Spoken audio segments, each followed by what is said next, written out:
शिष्य की कहानी। गौतम बुद्ध के मठ का ये नियम था कि उनका कोई शिष्य जब भी कभी बुद्धत्व को प्राप्त कर लेता तब उसे कहा जाता कि एक दिशा में चले जाओ और आसपास के जो लोग हैं उनका ज्ञानवर्धन, उनकी जो आत्मा और चेतना जागृत करने का प्रयास करो और उनको सद्मार्ग पर लाना है।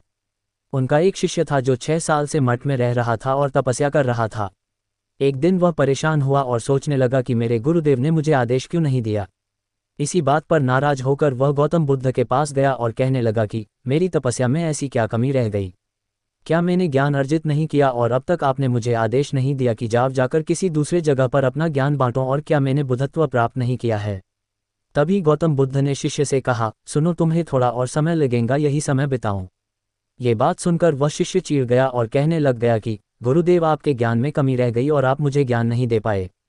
गौतम बुद्ध को लगा कि ये समझेगा नहीं और कहा, ठीक है, कल सुबह पूर्व दिशा में एक गांव है, वह जाना और वहां से भिक्षा लेकर आना और अपना पूरा दिन वही बिताना और कोशिश करना कि वहां के लोगों को थोड़ा सा ज्ञान बांटना और आकर मुझे बताना कि अनुभव कैसा रहा।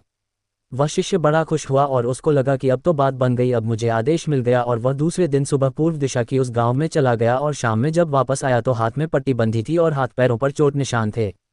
ये देखकर गौतम बुद्ध ने उस शिष्य से पूछा कि ये क्या हाल कर लिया। तब उसने बताया कि आपने मुझे कैसे गांव में भेज दिया और वहां पर जब मैंने भिक्षा मांगी तो लोग मुझे डांटने लगे और भगाने लगे। एक व्यक्ति सिर्फ वहां पर मुझे भिक्षा दी, वो भी जमीन पर फेंक कर, और कहा कि ले जाओ इसको। इतने बुरे गांव में आपने मुझे ज्ञान बांटने के लिए भेजा, अब आप मुझे कल किसी और गाँव भेज देना, मैं जाकर के ज्ञान वहां देकर आता हूँ। गौतम बुद्ध ये सुनकर थोड़ा मुस्कुराए और उन्हें तो पता था कि ये कुछ कर नहीं पाएगा, और कहा कि ठीक है, अगले दिन तुम किसी और गांव जाना, लेकिन एक दिन के बाद जाना और एक दिन मठ में रुके रहना है। इतने बुरे गांव में आपने मुझे ज्ञान बांटने के लिए भेजा, अब आप मुझे कल किसी और गांव भेज देना, मैं जाकर के ज्ञान वहां देकर आता हूँ। गौतम बुद्ध ये सुनकर थोड़ा मुस्कुराए और उन्हें तो पता था कि ये कुछ कर नहीं पाएगा, और कहा कि ठीक है, अगले दिन तुम किसी और गाँव जाना, लेकिन एक दिन के बाद जाना और एक दिन मठ में रुके रहना है।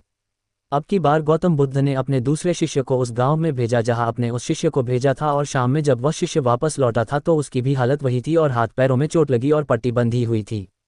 गौतम बुद्ध ने पहले वाले शिष्य के सामने दूसरे शिष्य से पूछा कि हुआ क्या था। तब उसने कहा कि जिस गांव में आपने मुझे भेजा था वह के लोग बड़े भोले भाले हैं, भिक्षा दे नहीं रहे थे, और एक व्यक्ति ने मुझे जमीन पर फेंक कर भिक्षा दी और मैंने उसे स्वीकार कर लिया और उसे आशीर्वाद दिया कि तुम्हारा कल्याण हो। तो वह व्यक्ति चौंक गया और कहने लगा कि आप गजब के इंसान हो, मैं आपको जमीन पर फेंक कर भिक्षा दी और आप मुझे कल्याण हो का आशीर्वाद दिया। तब मैंने उसे कहा कि मैं अपना कर्तव्य निभाऊंगा और आप भी बड़े दानी हैं और आपने मुझे भिक्षा दी है।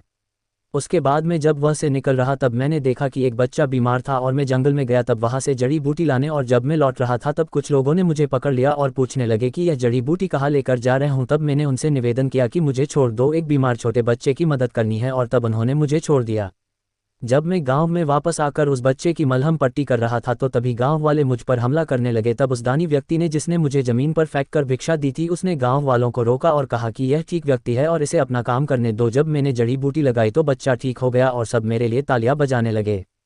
सभी गाँव वाले कहने लगे कि कल फिर आएगा गुरुदेव, मुझे कल फिर उस गांव में भेजिएगा, क्योंकि वह बड़े ही भोले लोग हैं, समझते नहीं है, बस प्यार बहुत है। और अब की बार कोशिश करूंगा कि थोड़ा प्यार और उनके पास पहुंचाने का और ज्ञान उन तक पहुंचाने का। वो सब ज्ञानी तो लेकिन बस जब अनजान व्यक्ति से बात करने में डरते हैं।